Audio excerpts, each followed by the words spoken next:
Flight जब take off करती है और ऊपर हवा में फ्लोट कर रही होती है, तो उस टाइम पे उसका तो पर्पस पूरा होगा कि उसने 11,000 फीट को ले लिया, पर आपका लाइफ भी वही है।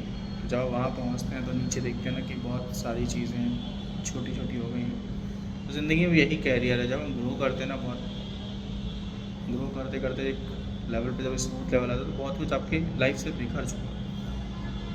हम घर छोड़ते हैं, अपने पेरेंट्स से दूर जाते हैं, अपने घर से दूर जाते हैं, अपने गांव से दूर जाते हैं, फिर धीरे धीरे कनेक्शंस कुछ कुछ डिस्कनेक्ट होने लगते हैं और हम बहुत चीज़ों से डिस्कनेक्ट प्रॉपर्ली हो जाते हैं। तो मैंने देखा मोटिवेशन गुरु बहुत सारे हैं, उन्होंने कैरियर इन सब चीज़ों के लिए बहुत सारे ऑब्जेक्ट्स चुने हैं, बट रियलिटी में शायद मिलता हमें कुछ एक ही है। या तो जो घर पे हैं वो वहाँ सेटिस्फाई नहीं है, जो बाहर हैं वो वहाँ सेटिस्फाई नहीं है, और सेटिस्फेक्शन का रियल डेफिनेशन क्या है वो भी नहीं पता।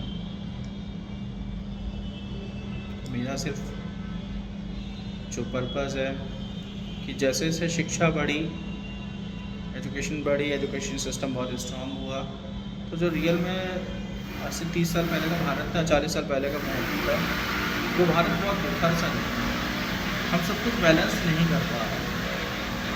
हम आज के युवा, आज के जनरेशन में ही मदमस्त हैं, और जब एक वक्त आएगा जब हम उस जनरेशन की खुमारी से उतरेंगे तो शायद हम बहुत कुछ खो चुके होंगे। और मुझे लगता है कि बहुत से लोग हैं, मैं परसेंटेज वाइज तो नहीं कह सकता, जो रियल में लाइफ जी रहे हैं बट सेटिस्फाई नहीं है। वो बस जी रहे हैं, कॉम्प्रोमाइज़ कर रहे हैं, शायद अपनी नेक्स्ट जनरेशन के लिए कॉम्प्रोमाइज़ कर रहे हैं, या अपने लिए कर रहे हैं, या फैमिली में डिस्टर्बेंसेस ना हो, या मेरे पेरेंट्स परेशान ना हो, तो वो कॉम्प्रोमाइज़ करके ही, जो मुझे लगता है कि 90% लोग, 70% लोग, 60% लोग, जो भी रेशियो मुझे एग्जैक्टली पता है, लेकिन वो कॉम्प्रोमाइज़ नहीं करते। और जीवन अब ऐसे ही होता है कि पैदा होने के बाद में, दुनिया में आने के बाद में, हम सिर्फ और सिर्फ कॉम्प्रोमाइज़ ही कर रहे हैं, या फिर आपस में लड़ाइयाँ कर रहे हैं। कहते हैं ना, हमें हर चीज़ के लिए फ़ाइट करना पड़ता है, फूडिंग के लिए फ़ाइट करना पड़ता है, हमें आगे बढ़ने के लिए फ़ाइट करना पड़ता है। इतने सारे कॉम्पिटिशन्स हैं, क्लासेस में कॉम्पिटिशन है, छोटी क्लास में कॉम्पिटिशन है, बड़ी क्लास में कॉम्पिटिशन है, करियर में कॉम्पिटिशन है, बिजनेस में कॉम्पिटिशन है। तो एक गाना नहीं कि माँ के पेट से मरघट तक तेरी कहानी दंगल दंगल, एग्जैक्टली वही है कि माँ के पेट से मरघट तक तेरी कहानी दंगल दंगल। तो लाइफ ही दंगल बन चुकी, या तो एडजस्टमेंट, या कॉम्प्रोमाइज़, या फिर दंगल। और मेरा पर्पस ऐसा नहीं कि ये मैं अपनी स्टोरी बता रहा हूँ, या मैं लाइफ से बहुत वो हो चुका हूँ, लेकिन मैं चीज़ों को ऑब्ज़र्व करता हूँ। जो ऑब्ज़र्व किया वो मैंने शेयर किया। हो सकता है मैं बहुत परसेंटेज मेरा बहुत गलत हो, बट मेरा जो डिस्कशंस लोगों से जो होते हैं, जो मैं लोगों से बात करता हूँ, अच्छा लगता है उनकी लाइफ के बारे में जानने में, उनके स्ट्रगल्स के बारे में जानने में। कोई इंसान बहुत सक्सेस है तो उसकी सक्सेस का मूल मंत्र क्या था, उसने कहाँ से शुरुआत की, किस लेवल का स्ट्रगल किया। तो लाइफ का जो सर्कल है ना, ये जानने की कोशिश है। मैं अभी तो फ़िलहाल बनारस में हूँ, वाराणसी में। मुझे बहुत अच्छा लगता है शहर, क्योंकि ये शहर मृत्यु का शहर है। एक ऐसा शहर जहाँ पे मृत्यु एंजॉय की जाती है, एक ऐसा शहर जहाँ पे 24 घंटे डेड बॉडीज जलती हों। ये महादेव का शहर है। नगरी वो हाईटेक सिटीज़ हमें हाईटेक लाइफ स्टाइल दे सकती हैं, हाईटेक समाज दे सकती हैं, हाईटेक जीवन दे सकती हैं, और जो स्पिरिचुअल लाइफ है, जो अध्यात्म से जुड़ी, जो रियल सेटिस्फेक्शन, जिसका डेस्टिनी ही घाट हो, तो उस जब वहाँ ही पहुँचना है तो फिर हम इतना मिथ्या में क्यों जिए, मृगतृष्णा में क्यों जिए। तो जीवन तो वही है।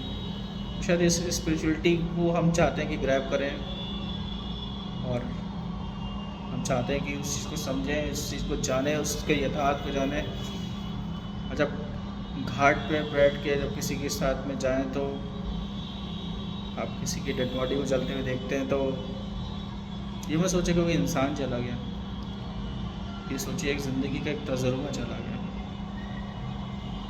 एक तजुर्बा ऐसा, एक हर एक इंडिविजुअल पर्सन का, जैसे हमारे फिंगरप्रिंट्स अलग अलग हैं, ऐसे जीवन में जितनी पॉपुलेशन होगी उसके उतने ही तजुर्बे होंगे। एक रिक्शे वाले का अलग तजुर्बा, एक लेबर का अलग तजुर्बा, एक इंजीनियर का अलग तजुर्बा, एक प्राइम मिनिस्टर का अलग तजुर्बा। जो जिस जीवन में जिस पड़ाव से चला है, उसकी चलने के तरीके है, उसके चलने की सोच, उसके विचारधारा, उसके जनजीवन, उसका फैमिली बैकग्राउंड, सब कुछ उसको एक नया तजुर्बा देता है। और वो तजुर्बा ही मिलके किसी चीज़ को बड़ा बनाता है, तिनका तिनका, छोटे छोटे मॉलिक्यूल्स। मैंने इस चीज़ को यही कहा कि जब आप घाट पर बैठेंगे, किसी व्यक्ति को उसके अंतिम रूप में देख के और उसको जलता हुआ देखें या दफनाता हुआ देखें, तो ये लगता है कि उसके जीवन के अलग तजुर्बे थे और एक तजुर्बा चला गया। तजुर्बा हर व्यक्ति का अपना अलग अलग। आप किसी से भी बात करके देखें, अगर वो आपसे फ्रीक्वेंटली बात करेगा तो आपको अपने एक्सपीरियंसेस ज़रूर बताएगा। बट शायद हम अपने जीवन में 70-80% जीवन में पट्टी डाल के चलते हैं कि हम किसी से बहुत डिस्कशन करना ही नहीं चाहते, हम कुछ भी कहना ही नहीं चाहते। हम बस चाहते हैं कि जो हमारा मतलब है उतना पूरा हो गया। बी प्रोफेशनल, एग्जैक्टली मीनिंग क्या है बी प्रोफेशनल का तो नहीं पता, बट बी प्रोफेशनल हो चुके हैं। यही हमारा जीवन हो चुका है। बस आपके समक्ष कुछ अपनी बातें करना चाहता था। और जो अबाउट हिंदुस्तान, मैंने सिर्फ एक चीज़ एनालाइज़ की है कि एक ही चीज़ है, वो है बैलेंस की कमी। तराजू पे बाट होता है, एक तरफ सब्जी होती है, बाट होता है, वेट होता है, तो सोना हो चांदी हो, सब कुछ बाट है। यहाँ सब कुछ बहुत अनबैलेंस है, ये यहाँ की बहुत बड़ी डिसएडवांटेज है। घर है, कहीं पे मम्मी डोमिनेटिंग है तो कहीं बहू डोमिनेटिंग है, कहीं सिस्टर डोमिनेटिंग है तो कभी पापा डोमिनेटिंग है। तो एक डोमिनेटिंग है तो दूसरा वाला कॉम्प्रोमाइज़ करना शुरू कर देता है। हम बीच में तालमेल ही नहीं बनाते हैं, हम उस बीच का रास्ता नहीं देखते कि हम इस चीज़ को कैसे करें। और जिसने इस बैलेंस को बना लिया ना, ये तो जीवन की सबसे मूल मंत्र है बैलेंस बनाना। गाड़ी के 4 चक्के हो चाहे 6 चक्के हो, एक पंचर होता है सब डिस्टर्बेंस हो जाता है। सबसे इम्पोर्टेंट चीज़ बैलेंस होना, और ये बैलेंस नहीं बन रहा है, नहीं बन रहा, नहीं बन रहा। सबसे बड़ी विडम्बना अगर आज हमारे देश में, हमारे समाज में, मैंने अभी बोला ना इंडो वेस्टर्न, कि ना तो हम इसको भी अडॉप्ट करना चाहते हैं, हम इसको भी अडॉप्ट करना चाहते हैं, हम ये भी करना चाहते हैं, वो भी करना चाहते हैं, और हम इसको बैलेंस ही नहीं कर पा रहे। और जब तक बैलेंस नहीं होगा, चीज़ें ऐसे ऐसे ऐसे ऐसे चलते हैं। एक होता ना, एक पहिए में कुछ बस्ट हो गया, पंचर हो गया, तो ठक ठक ठक ठक जब चलता है तो ऐसे ऐसे ऐसे वॉइस आती है। साइकिल भी आती है, उसके अंदर गाटर पड़ा है तो भी ऐसे ऐसे खट खट करती है। तो रियल लाइफ यही है शायद। और इस जीवन में हमको सिर्फ शिक्षा का महत्व नहीं समझना, हमें संस्कारों का महत्व भी समझना।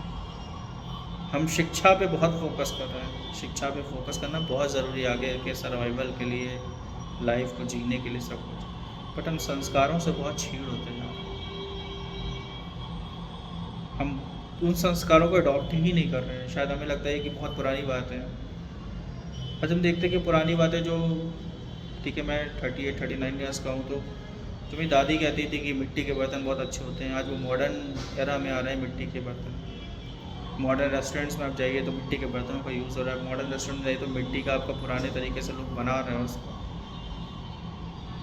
पर बड़े बड़े पतीलों में खाना बनता था, वो डॉक्टर्स आपको रिकमेंड कर रहे हैं। तो चीज़ें वही हो रही जो हमारे अनएजुकेटेड या कम एजुकेटेड बाप दादाओं ने जो सिखाया, जो बोला, सब कुछ हो वही रहा। पर डॉक्टर रिकमेंड करता था उसको बहुत इम्पोर्टेंट लेते हैं, लेकिन कोई और हमारा रिकमेंड करता तो हम उसको बहुत लाइटली लेते हैं।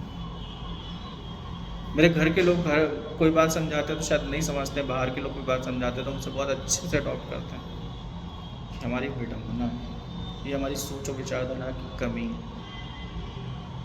और हमें मेरी परेशानियाँ कुछ नहीं है, सिर्फ ये जो हमारा भारत बिखर रहा है, छीड़ बीड़ हो रहा है, जो न्यू जनरेशन बदल रही है, जो न्यू जनरेशन के बीच में डिस्टेंसेस आ रही है, कंपटीशन बहुत मोर होता जा रहा है। हेल्दी कंपटीशन नहीं हो रहा है, अनएथिकल होते जा रहे हैं, कम एफर्ट्स में ज़्यादा की चाहत, ये सब चीज़ें हमें कहीं ना कहीं से मेंटली डिस्टर्ब भी कर रही हैं, अनहेल्दी भी कर रही हैं, इसका फ्यूचर जो मुझे मेरे विचारधारा से शायद बहुत अच्छा नहीं है। बस इतनी सी बात है कि हम कहना चाहते थे। शुरुआती थी मूक दर्शक से, एंड में इतनी कही कि हम मूक दर्शक बने और क्या देखना है और क्या नहीं देखना है।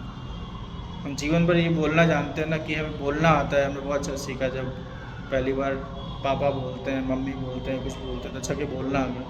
पर हम जीवन भर ये नहीं सीख पाते हमें क्या नहीं बोलना। क्या नहीं बोलना वो बहुत इम्पोर्टेंट है। क्या देखना क्या नहीं देखना, ये नहीं वर्ड पे हम फोकस ही नहीं कर पाते कि हमें क्या नहीं करना। बस इतनी सी स्टोरी, इतनी सी बात, इतनी सी सोच विचारधारा जो मैं आप सबसे शेयर करना चाहता था, इसीलिए हमने कहा।